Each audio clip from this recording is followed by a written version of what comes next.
is a lamp unto my feet, and a light unto my path. Thy word is a lamp unto my feet, and a light unto my path. First reading. A reading from the second book of Samuel, chapter 18, verses 9, 10, 14, 24 to 25, 30 to chapter 19, 3. Absalom unexpectedly came up against David's servants. He was mounted on a mule, and as the mule passed under the branches of a large terebinth, his hair caught fast in the tree. He hung between heaven and earth, while the mule he had been riding ran off. Someone saw this and reported to Joab that he had seen Absalom hanging from a terebinth. And taking 3 pikes in hand, he thrust for the heart of Absalom, still hanging from the tree alive. Now David was sitting between the 2 gates, and a lookout went up to the roof of the gate above the city wall, where he looked about and saw a man running all alone. The lookout shouted to inform the king, who said, "If he is alone, he has good news to report." The king said, "Step aside and remain in attendance here." So he stepped aside and remained there. When the Cushite messenger came in, he said, "Let my lord the king receive the good news, that this day the Lord has taken your part, freeing you from the grasp of all who rebelled against you." But the king asked the Cushite, "Is young Absalom safe?" The Cushite replied, "May the enemies of my lord the king, and all who rebel against you with evil intent, be as that young man." The king was shaken, and went up to the room over the city gate to weep. He said as he wept, "My son Absalom, my son Absalom, if only I had died instead of you. Absalom, my son, my son." Joab was told that the king was weeping and mourning for Absalom, and that day's victory was turned into mourning for the whole army when they heard that the king was grieving for his son. The word of the Lord. A reading from the Holy Gospel according to St. Mark, chapter 5, verse 21 to 43. When Jesus had crossed again in the boat to the other side, a large crowd gathered around him, and he stayed close to the sea. One of the synagogue officials, named Jairus, came forward. Seeing him, he fell at his feet and pleaded earnestly with him, saying, "My daughter is at the point of death. Please come lay your hands on her, that she may get well and live."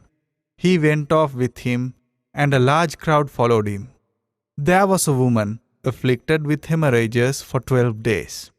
She had suffered greatly at the hands of many doctors, and had spent all that she had.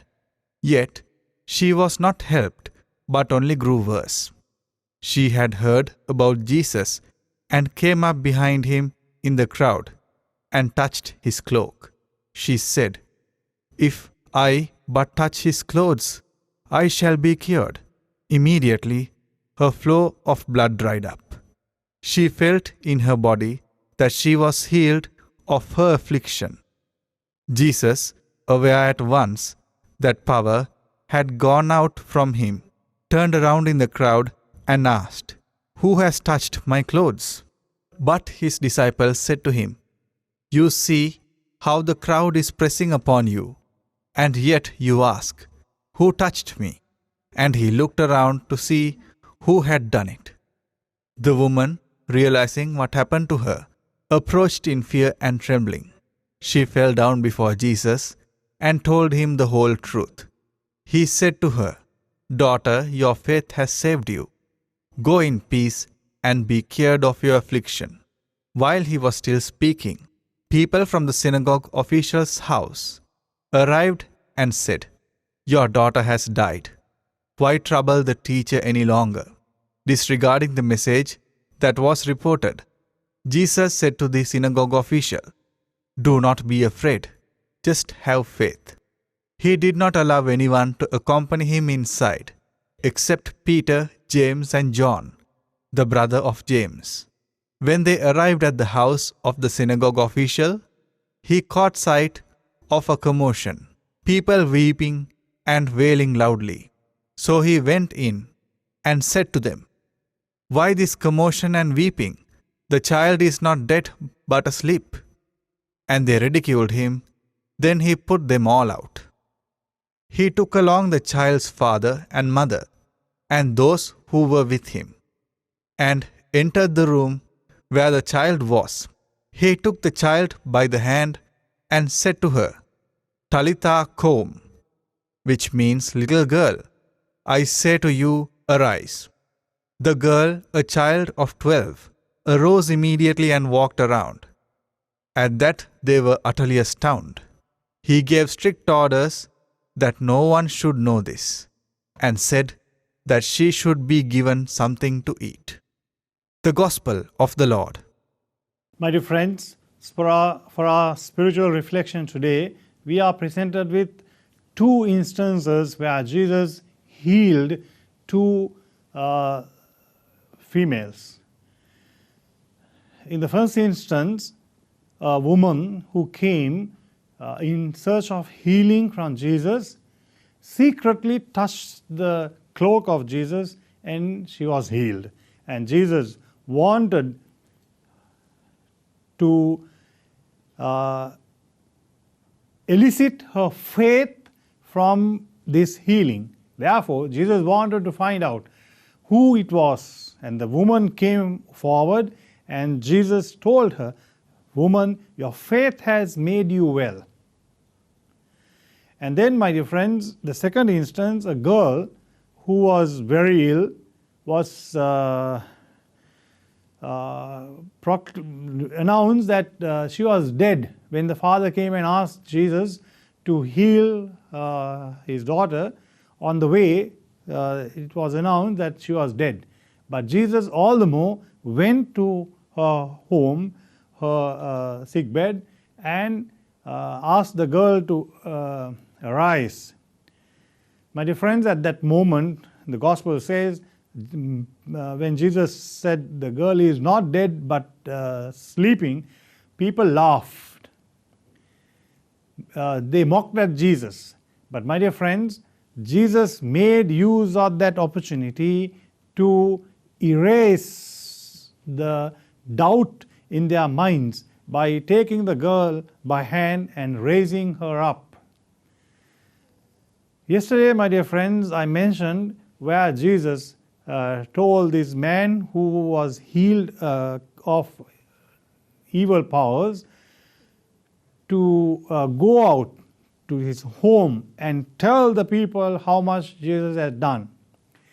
But in today's gospel, we see when this girl was cured, she was brought back to life, Jesus told these people not to let anyone know about this.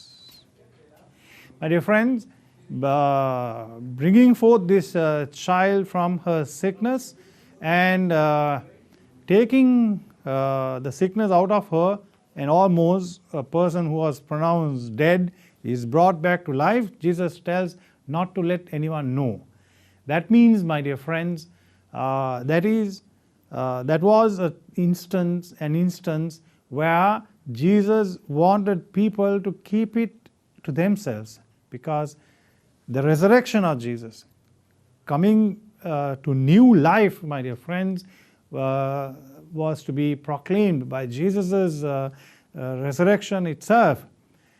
And that was an indication to the people who were around him that Jesus will bring back people to life. There was another instance where Jesus brought people back to life, my dear friends. Jesus' power over death was proclaimed fully by his own resurrection. Therefore, my dear friends, we are called upon to overcome our doubts in times of sickness, in this time of pandemic and so on. Even though we are not relieved of these sicknesses and the fear, we can place our trust in the resurrection of Jesus that we will have new life.